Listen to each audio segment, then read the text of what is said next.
Está en comunicación telefónica con nosotros, ¿quién no la conoce? Y sí, María José Lubertino. Ya digo el nombre y hablo de derechos humanos, hablo de INADI, hablo de todo. Es doctora en Derecho y también es docente universitaria de la UBA y tiene este momentito para charlar con el interior del país. Hola María José, ¿cómo estás? ¿Te puedo tutear? Emilio Laroca, de acá de Posadas Misiones, te saluda. ¿Cómo andás? Con mucho gusto. ¿Qué tal? ¿Cómo están? Muy bien, acá pasados por agua y con frío, un poquito fresco está. Bueno, medio país se incendia, medio país está pasado por agua, es complicado. Sí, está bastante Es complicado el tema. climático, sí.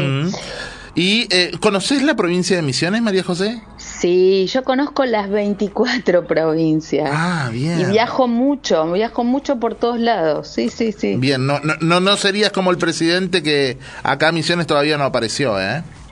Y bueno, ahí tiene más responsabilidad. Tal cual. María José, Yo primero... sí, yo sí. cuando me invitan voy. Estuve hace poco, el año pasado estuve. Mira vos, ¿en qué parte? ¿Acá en Posadas o en el interior? Estuvimos en Iguazú, tuvimos una reunión regional vinculado a los temas de cambio climático. Justamente fue por octubre, noviembre. Sí, sí, sí. ¿Los incendios en Córdoba crees que son intencionales, políticos o por el cambio climático? Sí, bueno, justamente estuve allí la semana pasada y hace 20 días y obviamente han detectado a personas incendiando. En general todos creen que son incendios intencionales agravados por las situaciones del cambio climático, pero son incendios intencionales que tienen que ver con el desmonte para turistificación y con el desmonte también para el avance de la frontera sojera en muchos lugares. ¿Tiene que ver esto con un negocio inmobiliario que lo tildan o nada que ver? Y en algunas provincias tiene que ver con negocios inmobiliarios, son los negocios para hacer en algunos lugares countries, en algunos lugares inversiones hoteleras, en los lugares donde estaba ocurriendo los últimos incendios en Córdoba tiene más que ver con inversiones de carácter inmobiliario hotelero, sí. María José, ¿cómo recibiste el 52,9% del aumento? Déjame terminar una cosa. Sí, perdón. Lo importante es que no están los delitos ambientales en el Código Penal, por eso también hay algunas multas, pero digamos... Hasta ahí. Esto no tiene las consecuencias que debería tener con la gravedad que debería tener. Eso quería agregar. Que habría que penalizar y mucho más fuerte. Sí. Saber tu opinión del 52,9% pobreza en la Argentina, el 52,9% de pobreza en el primer semestre del año. Estas son las consecuencias de un modelo de mal desarrollo que además agudiza la mala distribución de la riqueza. Vivimos consternados durante el gobierno de Alberto Fernández, que no se animó a poner límites a los ajustes impuestos por el pago de la deuda, pero ahora Milei, que asumió diciendo que la casta iba a ser la perjudicada, terminan gaseando a los jubilados, ajustando en la educación y parece que estuviera en Narnia porque hace discursos diciendo cosas que la realidad nos confronta con otros números y otros contextos, ¿no? Yo estuve en Mendoza, estuve en Córdoba. En algunas de estas provincias se ve movimiento comercial, económico bastante, digamos, local, pero, por ejemplo, en la provincia de Buenos Aires, en la ciudad de Buenos Aires, el impacto de los ajustes en materia de aumento de tarifas, aumento de servicios públicos, se ve en que la gente ha dejado de consumir medicamentos, alimentos, ha decaído la compra de alimentos, ha desaparecido la compra de ropa o de zapatos de la mayoría de la población. Ahí se ve muy claramente esto y bueno, la mayoría incluso de los trabajadores formales están bajo la línea de pobreza, los trabajadores de la educación, los trabajadores de la salud, y realmente el veto al reacomodamiento de los ingresos de los jubilados me pareció de una gravedad y de una crueldad escandalosa, y ahora de vuelta el proyecto de presupuesto elevado por el Ejecutivo representa prácticamente un ajuste de vuelta en la educación, en la salud.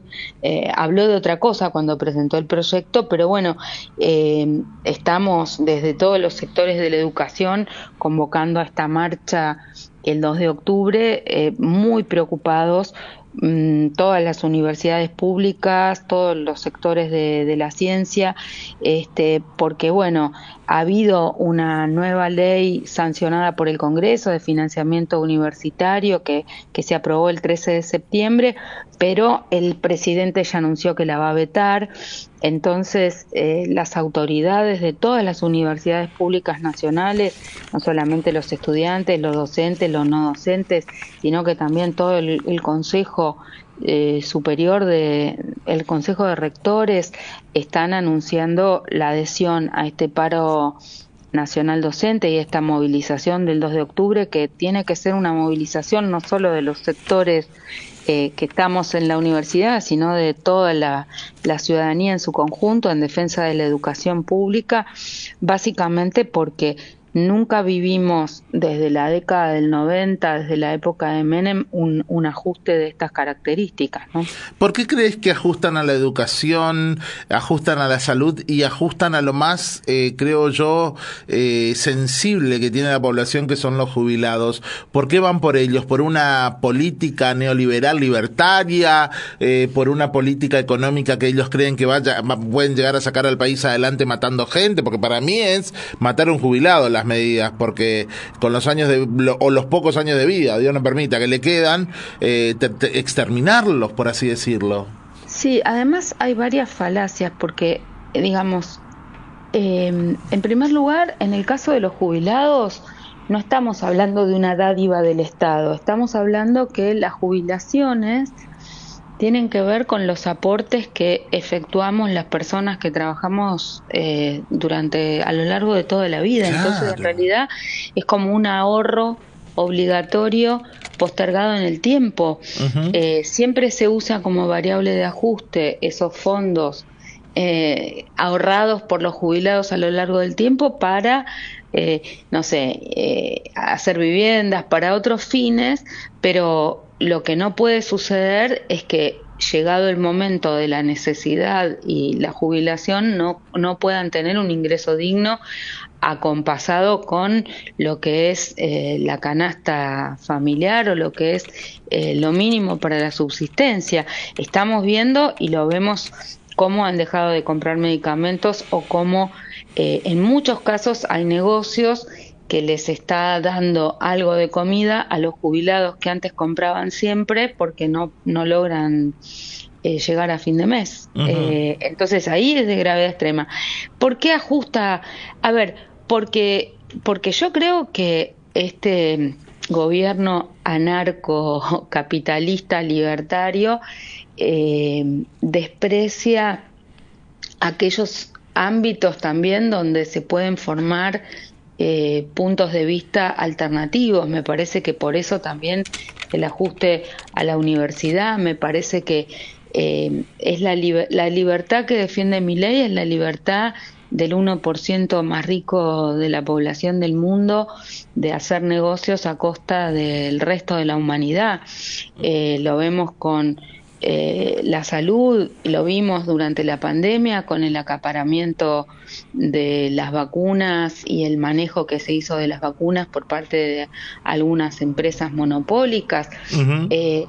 eh, las declaraciones de Milei en Naciones Unidas de hace 2 días son gravísimas porque nos aíslan de las discusiones propositivas que tenemos que hacer desde el sur en el mundo. Por ejemplo, que se firme un tratado para que las vacunas sean de libre disposición pública y no tengamos que ser rehenes digamos, de un comercio internacional con la salud pública en ese nivel, cuando además nos impacta negativamente a todos, porque en otra época vos podías tener una población vacunada y que no le afectara una enfermedad de estas características, pero ahora con la globalización, donde la gente se mueve de un lugar a otro del planeta, vos podés haber tenido toda una sociedad vacunada y entra una persona con la infección y contagia a todo el resto. Entonces, claro, me parece que este tipo de cuestiones es donde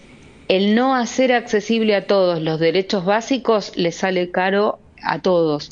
Lo que pasa es que, bueno, algunos se van a morir antes o algunos van a tener a dónde recurrir. Por eso me parece tan fundamental que demos una discusión, sobre todo en las aulas, en las universidades, donde vemos que muchos de los chicos han votado a Milei, sobre todo los menores de 30, y que hoy están realmente confundidos porque puede ser que hayan tenido una mala opinión de los gobiernos anteriores y yo la tengo también y hay muchas cosas para cambiar, pero se cambia proponiendo soluciones y no con una motosierra destruyendo el Estado o volviendo a recetas que ya vimos. O sea, en la época de la dictadura militar desmantelaron el aparato productivo del Estado, achicar el Estado era agrandar la nación. Este discurso ya lo vivimos con otros ropajes. Ahora es un ropaje más caricaturesco, pero quienes tenemos memoria recordamos las consecuencias que tuvo durante la dictadura este tipo de modelo económico, y me parece que esto reedita lo peor de Menem, lo peor del modelo económico de la dictadura de Martínez de Hoz. En ese sentido, me parece que el espacio de la universidad y el espacio de la ciencia son espacios de resistencia.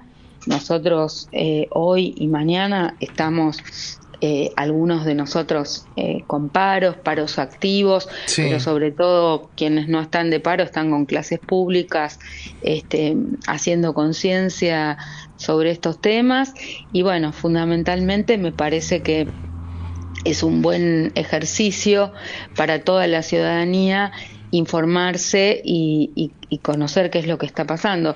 No me parece que el Congreso de la Nación pueda darse el lujo, como lo hizo con el caso de los jubilados, de vetar, de no insistir si Milei veta esta ley.